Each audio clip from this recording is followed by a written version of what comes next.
All right, welcome back for another episode of the Fit40 Podcast. Today, we're going to be talking about how to manage stress with exercise.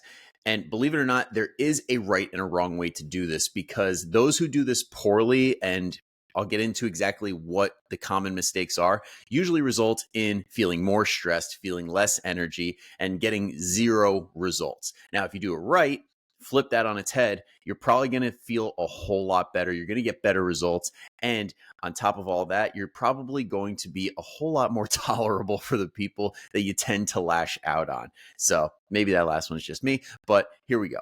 All right. Before we get into the topic today, just want to say that expect things going forward to be even better because this year, my main goal is to build this podcast up as much as I possibly can and finally start upgrading some things. So the noise quality, the sound is about to get a whole lot better. For those of you that like to tune in on YouTube, the setup behind me is going to be a little bit more professional. Right now, it's a little bit bare bones, so bear with me. But basically, I'm just going to take this to the next level. I'm going to try and make this as best as I possibly can for the viewing experience, for the listening experience, because I want this to be the big thing going forward because you guys care the most. You actually take the time to listen to these topics and understand these topics. And you're honestly, most of the people I talk to that listen to the podcast take the most action. So as a thank you to you guys, I'm just going to keep doing my best on this end to give you everything that you need and make it as enjoyable as possible. All I ask in return is that you follow along so you don't miss an episode and that you share with friends and family if these actually can help them. All right. So I'm not just asking you to throw episodes out their way for no good reason. If it actually helps them, please send it their way. All right. Now, enough of that. Let's get into today's topic, which is the stress with exercise. So when it comes to stress, like whether you're anxious, whether you're depressed, whether you're overwhelmed, any exercise in any form is going to feel better than doing absolutely nothing at all. So let me just start with that. And before I get into specific stuff, like if you have clinical levels of anxiety, depression, and things like that, then this does not apply. Now, can it potentially help and supplement things that you work on with a mental health professional? Probably. But it all comes down to whatever you and that professional decide is best and what your game plan is going forward. Now, what we're going to be talking about applies mostly to the people who are in that like gray area where it's like, okay, it's not to that level, but it's not all sunshine and rainbows. Like we're normal humans dealing with normal stressors and we need some strategies to help it not suck so much, to put it bluntly. Okay, so how do we do that? Well, when it comes to exercise, let's talk about the different types that you can do. So number one, simple one is cardio. Anybody can do it. There's no barrier to entry other than being able to. And if you're able to do a form of cardio, zone 2 can be very, very helpful just to bring you down, because if you are gunning it pedal to the metal, then that's fine too. Like if you want to do high intensity intervals, that's totally cool too. And there's a time and place for that.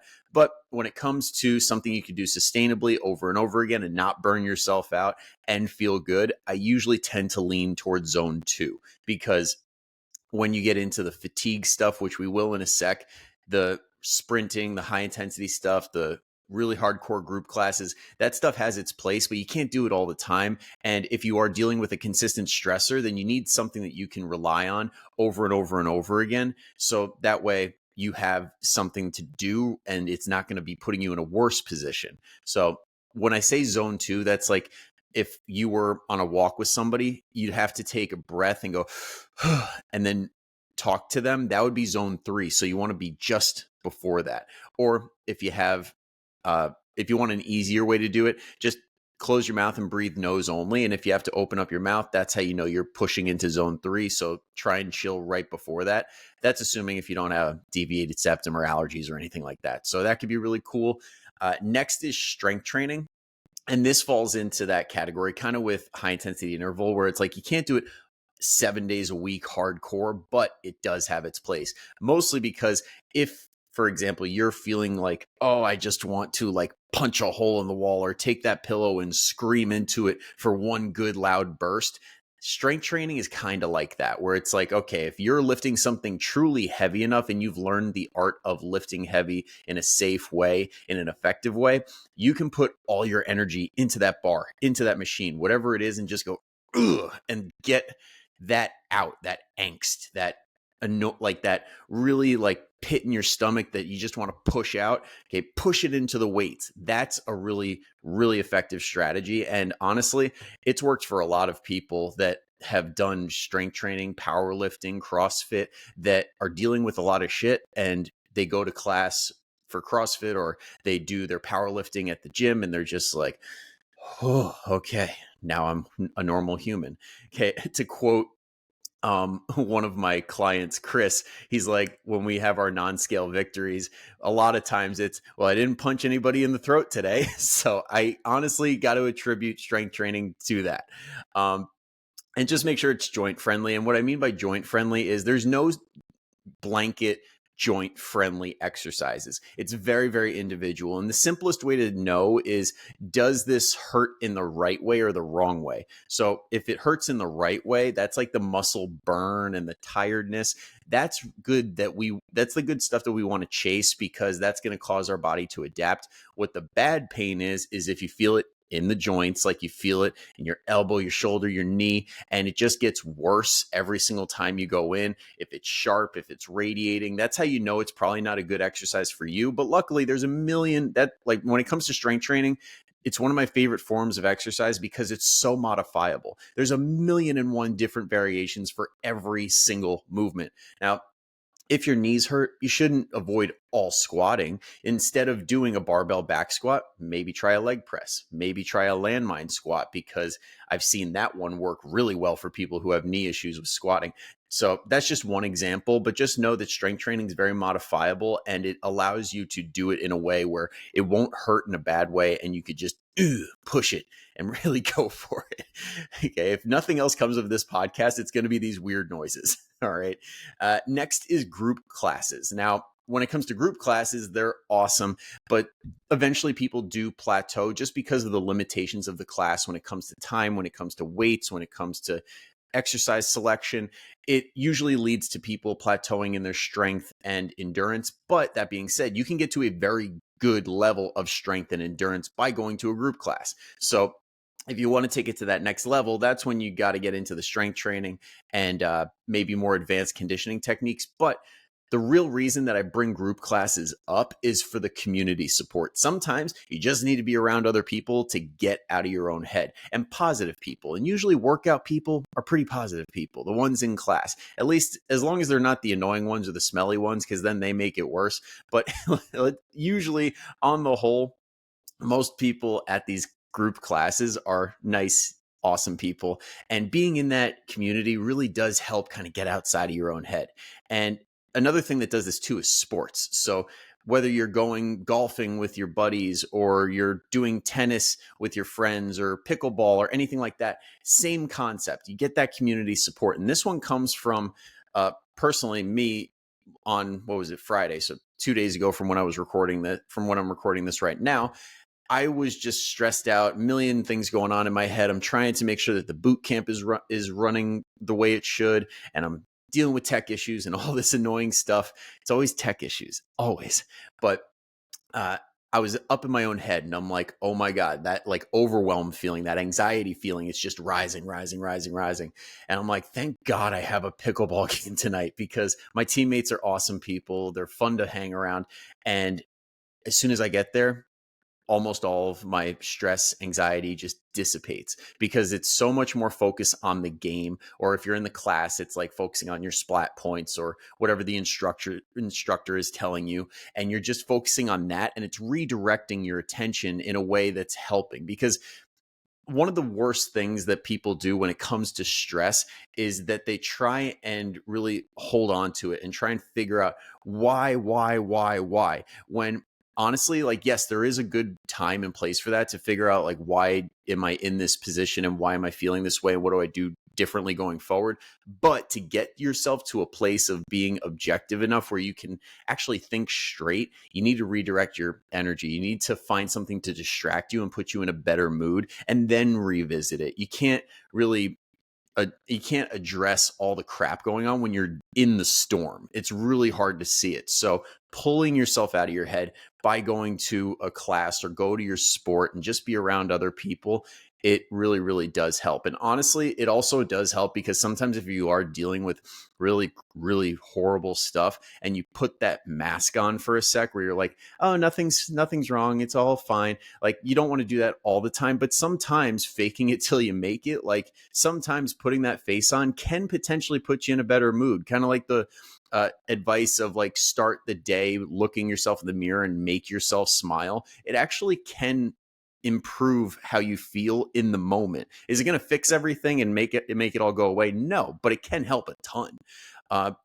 So now that we've talked about exactly what kinds of activities we can do, how do we balance it? Because that's the real thing when it comes to stress and making sure that exercise is not a negative stressor. You need to balance things out. So the reason I say this is because many people are pushing it on the exercise and we're not recovering at all. And then that creates a negative stressor. So when it comes to types of exercise, you need to understand what's a high fatigue and what's a low fatigue exercise. And you need to make sure that that matches whatever you're recovering from. So let's say you are sleeping like crap, not eating well, stressed out at work, family stuff going on, but you're also going to your classes, your Orange Theory class for 7 days a week. That is overflowing. Your stress bucket that your body is capable of adjusting to and adapting to is overflowing to the point where it's now negative. Now, if we bring that down to say 1 or 2 days a week and you do easier, light, low fatigue stuff like walking, like Pilates, an easier Pilates class or a light yoga class, and you do that group class, the high intensity stuff, like once or twice a week, you'll find that all of a sudden your body is going to feel like it has a whole lot more energy because you're not just gunning it 24/7 and expecting your body to keep up. And on top of that, you're most likely going to start seeing better results because when you balance out like this, your hormones actually can improve, like your hormonal levels of certain things like cortisol, like insulin, if you're actually improving on the muscle aspect. Like if you're now able to build muscle instead of staying stuck, now your insulin sensitivity is going to get better. And all these things that you worry about that you're like, oh, I need a supplement for this, or I got to go to the doctor for this, which you may still need to, but this can all potentially put you in that spot that you want to be in. So understanding high versus low is huge. So just know that all stress is all stress. Like whether it's good or bad, there's de-stress and eustress. De-stress is the negative stuff like the family stressors, the work, you're in your own head, like maybe you just have generalized anxiety and all that stuff, sleep.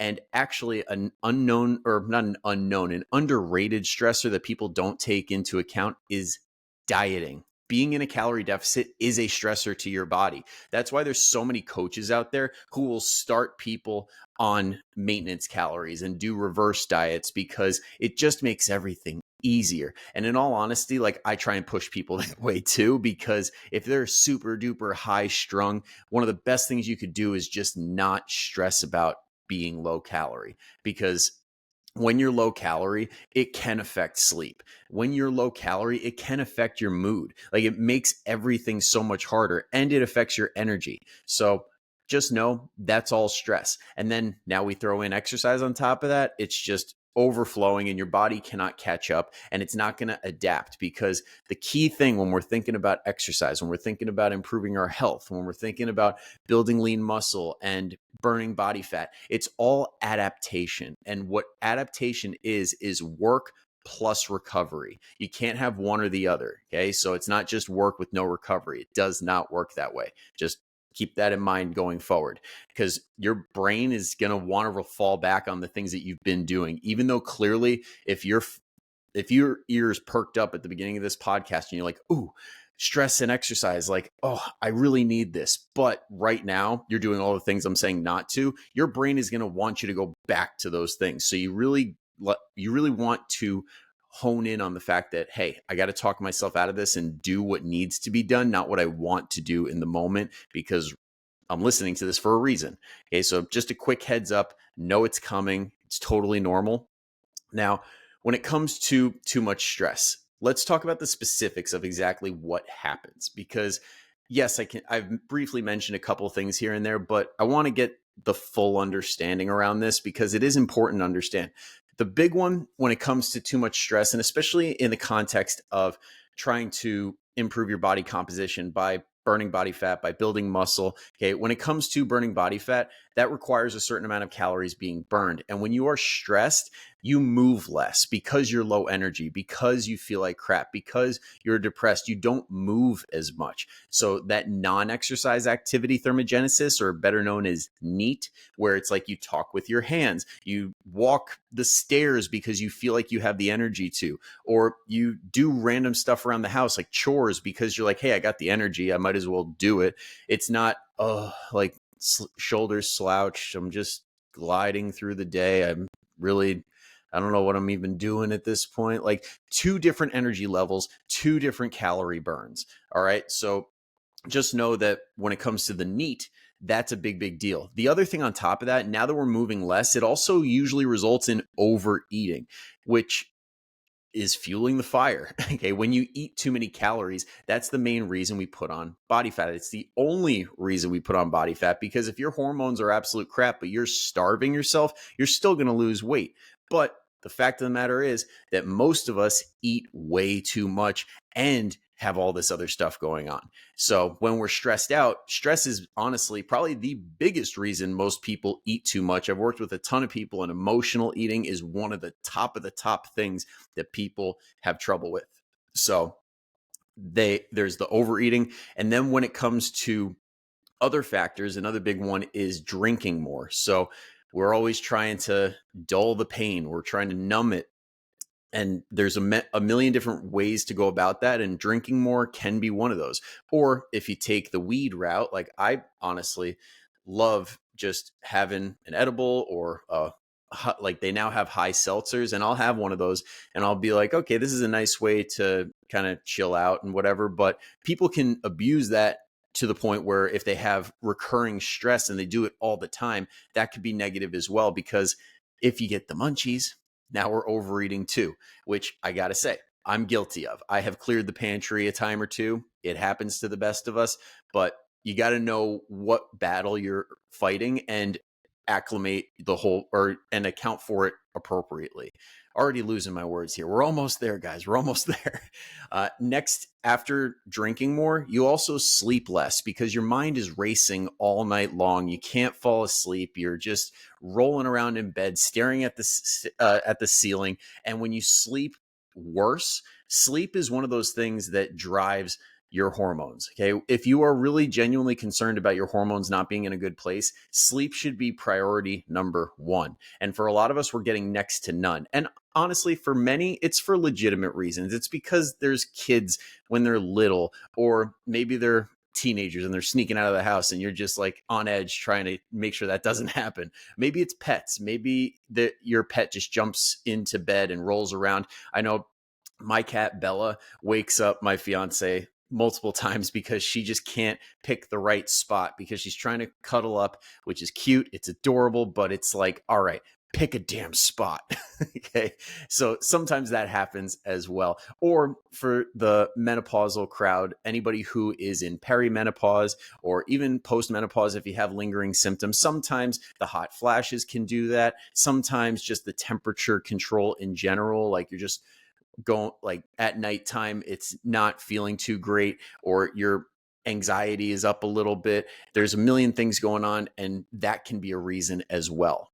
So just know sleeping less can add to it. And then when we have this collective storm of overeating, of our hormones being in a horrible spot, that usually results in gaining body fat where we don't want it, like in the belly region. Now, on the flip side, when we get it right, what can we expect? Okay.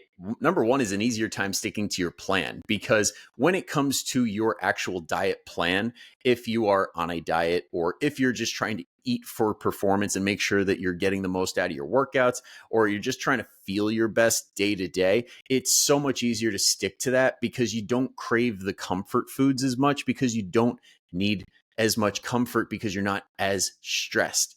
So that can help a lot. And then also body fat comes off where you want it to, because now that your hormones are balanced. I say balanced in quotes because there's no such thing as balancing hormones. It's just a marketing term. But in the context of this conversation, your hormones are going to be in a better spot. They're going to create a better environment in your body to have a more favorable body composition. So you're not going to have as much belly fat, and you're not going to have it as much in the trunk region, depending again on like if somebody's listening right now and they are in perimenopause or postmenopause. Like the postmenopause crowd will hold a little bit more fat in the chest region and the belly region, and going through perimenopause, it's also going to put you in a place where you're more prone to put it on there. But if you're taking all this into account and you're checking your boxes, dotting your I's, crossing your T's, and making sure that your stress load is right, chances are you're going to put yourself in a position where you're more likely to burn from that spot. So could help a lot with that. You're also going to feel a whole lot better just in general, because when you're overstressed, you know how that feels. It sucks. But if you balance it out right, you're going to be having a little bit more pep in your step. You're going to feel a lot better just day-to-day operating, and your mood's probably going to be better, and it's going to be easier to regulate your mood because now you're sleeping a little bit better, or you're just not always gunning it pedal to the metal and your body is thanking you for it.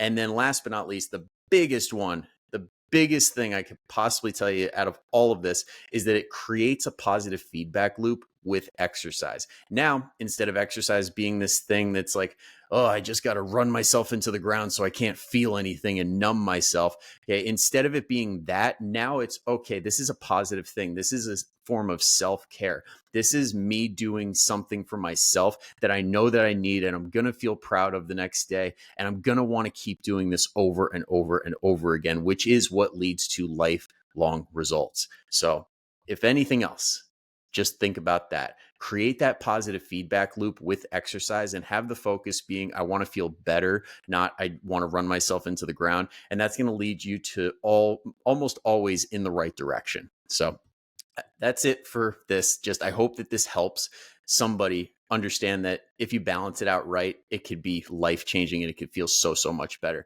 Now, if you want to take it to that next level and start exercising and do a quality workout instead of one that you're like, I don't even know if this is going to do anything. Okay, if you want a solid one, go into the description or the show notes, wherever you're watching or listening. And I got the free Toned in 20 workouts you could do at home, dumbbells, bands, or even body weight if you don't have any equipment whatsoever.